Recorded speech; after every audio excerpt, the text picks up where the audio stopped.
कक्षा 7 गणित अभ्यास 8G।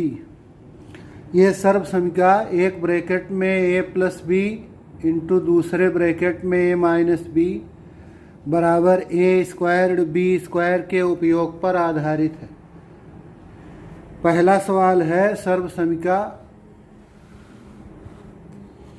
a-b गुणे a-b बराबर a² b² का प्रयोग करके गुणनफल ज्ञात कीजिए। इसी सर्व समीकरण का यूज कर लेना है और इन सब का मान ज्ञात करना है।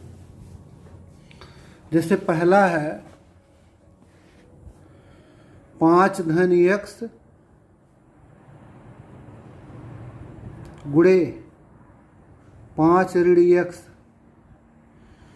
तो जैसे होता है a धन b, दूसरे ब्रैकेट में a ऋण b लिखते हैं a² b², वैसे 5 धन x दूसरे कोष्ठक में 5 ऋण x, ये लिखा जाएगा 5 का वर्ग ऋण x का वर्ग। 5 का वर्ग हो गया 25 ऋण x वर्ग। ऐसे दूसरा है y धन 4, एक कोष्ठक में दूसरे में y ऋण 4, एक कोष्ठक में a धन b गुणे दूसरे में a ऋण b, तो लिखते a घात 2 ऋण b घात 2। उस आधार पर ये हो जाएगा y घात 2 ऋण 4 घात 2 बराबर y घात 2 ऋण 16। इसी तरह से है प्रश्न नंबर 3, एक कोष्ठक में 2x धन 3 गुणे दूसरे कोष्ठक में 2x ऋण 3। तो a धन b, दूसरे कोष्ठक में a ऋण b, a के स्थान पर है 2x और b के स्थान पर है 3। तो a घाते 2 हो जाएगा 2x घात 2 ऋण 3 घात 2। 2x घात 2 ये हो गया 4x घात 2 ऋण 3 घात 2 हो जाएगा 9। ऐसे ही प्रश्न नंबर 4 भी है। प्रश्न नंबर 5 है सर्व समीकरण का प्रयोग कर 4x धन 2y एक कोष्ठक में गुणे दूसरे कोष्ठक में 4x ऋण 2y का मान ज्ञात कीजिए तथा उत्तर की जांच कीजिए यदि x बराबर 2 y बराबर 1।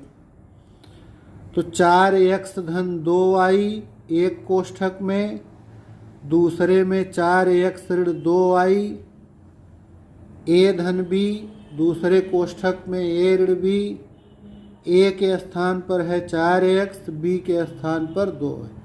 ये लिखा जाता है a घात 2 ऋण b घात 2, यहाँ हो जाएगा 4x के घात 2 ऋण 2y के घात।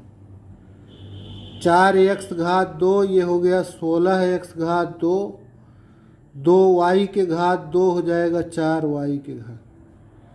तो इस प्रकार एक कोष्ठक में 4x धन 2y, दूसरे में 4x ऋण 2y इतने का मान आ गया 16x घात 2 ऋण 4y घात 2।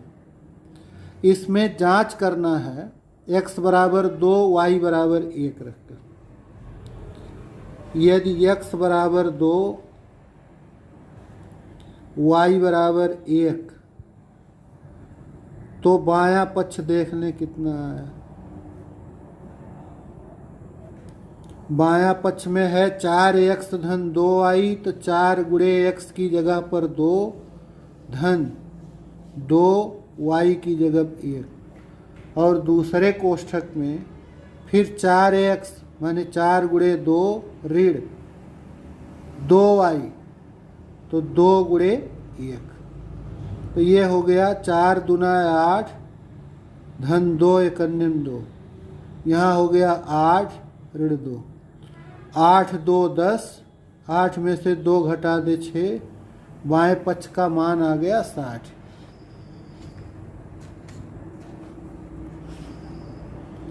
अब दायां पक्ष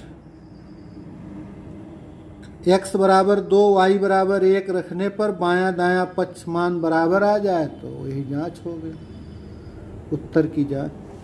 दायां पक्ष है 16x घात 2 ऋण 4y घात 2। x की जगह पर लिखना है 2, तो 16 गुणे 2 की घात 2 ऋण 4, y के स्थान पर हो गया 1 की घात 2। 16 गुणे 2 घात 2 ये आएगा 4 ऋण 4 गुणे 1 की घात 2, 1 गुणे 1 1 आए।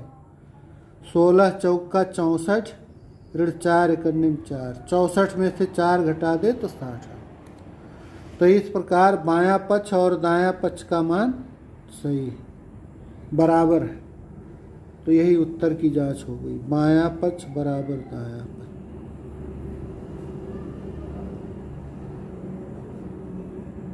बायां पक्ष बराबर दायां पक्ष, इस तरह से जांच करें। अगला प्रश्न, प्रश्न नंबर 6। एक आयताकार मैदान की लंबाई 2x धन 1 मीटर तथा चौड़ाई 2x ऋण 1 मीटर। आयत का क्षेत्रफल ज्ञात। तो आयत के क्षेत्रफल का क्या सूत्र है? लंबाई गुणे चौड़ाई, दोनों मान दिया है, लंबाई गुणे चौड़ाई। लंबाई है आयत की 2x धन 1 मीटर और चौड़ाई है 2x ऋण 1 मीटर, इतना वर्ग मीटर हो जाएगा। अब यही गुणा करना है तो यहाँ सर्वसमीका का उपयोग कर लेना। ये उस तरह का हो गया, एक कोष्ठक में a धन b गुणे दूसरे में a ऋण b। तो क्या मान होता है इसका? a घाते 2 ऋण b घाते 2। a के स्थान पर है 2x और b के स्थान पर 1, तो 2x घात 2 ऋण 1 घात 2, कितना वर्ग मीटर। ये हो गया 2x घात 2, 4x घात 2 ऋण 1 घात 2 का मान 1, इतना वर्ग मीटर। ये आयत का क्षेत्रफल। प्रश्न नंबर 7। एक पुस्तक का मूल्य 3x धन 1 रुपये है।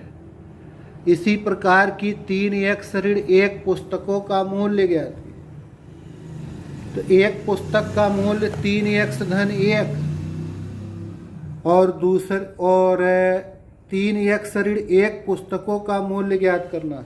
तो जैसे कहें कि एक पुस्तक का दाम 5 रुपये और ऐसे ही 3 पुस्तकों के दाम बता दो, तो 5 और 3 का गुणा आप करेंगे। ठीक इसी तरह यहाँ भी होगा। कुल मूल्य जो एक पुस्तक का मूल्य है उसमें पुस्तकों की संख्या से गुणा कर दे। 3x धन 1 गुणे 3x ऋण 1, इतना रुपये हो। और फिर ये सर्वसमीका के उपयोग से गुणा होगा। एक कोष्ठक में a धन b गुणे दूसरे में a ऋण b, a के स्थान पर 3x, b के स्थान पर 1, तो इसका मान होता है a घाते 2 ऋण b घाते 2। यहाँ हो जाएगा 3x घात 2 ऋण 1 घात 2, इतना रुपये। तो ये हो गया 9x घात 2 ऋण 1, इतने रुपये। दूसरा, यदि x बराबर 3 तो पुस्तकों की संख्या है 3x ऋण 1। अब इसमें x बराबर 3 कर दें तो पुस्तकों की संख्या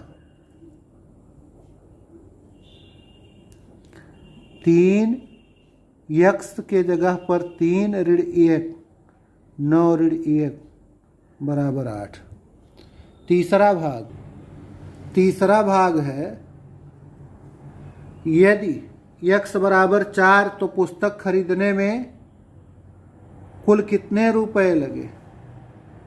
तो पुस्तक खरीदने में कुल रुपए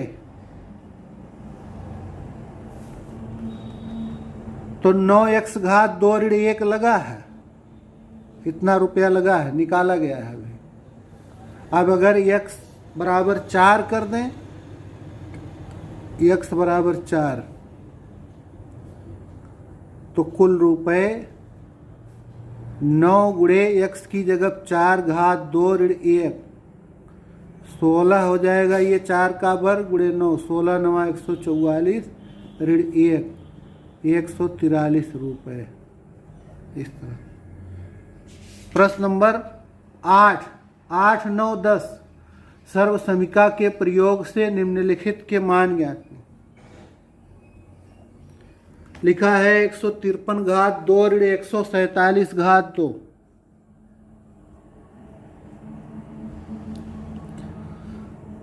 तो ये चूंकि हम लोग लिखते हैं a घात 2 ऋण b घात 2 बराबर एक कोष्ठक में a धन b दूसरे में a ऋण b, इसलिए 153 घात 2 ऋण 147 घात 2 बराबर एक कोष्ठक में 153 धन 147 दूसरे में 153 ऋण 147। तो 153 और 147 जोड़ दीजिए 300 हो, गुणे 153 में से 147 घटा दीजिए तो 6 आ जाए। 300 गुणे 6 ये हो गया 1800 1800। इसी तरह से प्रश्न नंबर 9 है 12.1 घात 2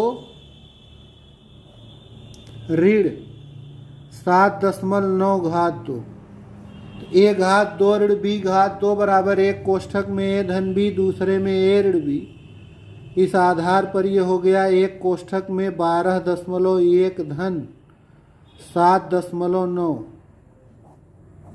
और दूसरे कोष्ठक में हो गया 12.1 ऋण 7.9। तो 12.1 और 7.9 दोनों जोड़ दे तो 20 आ जाएगा। 12.1 में से 7.9 घटा दें तो क्या आएगा? 11 में से 9 गया 2, 11 में से 7 गया 4।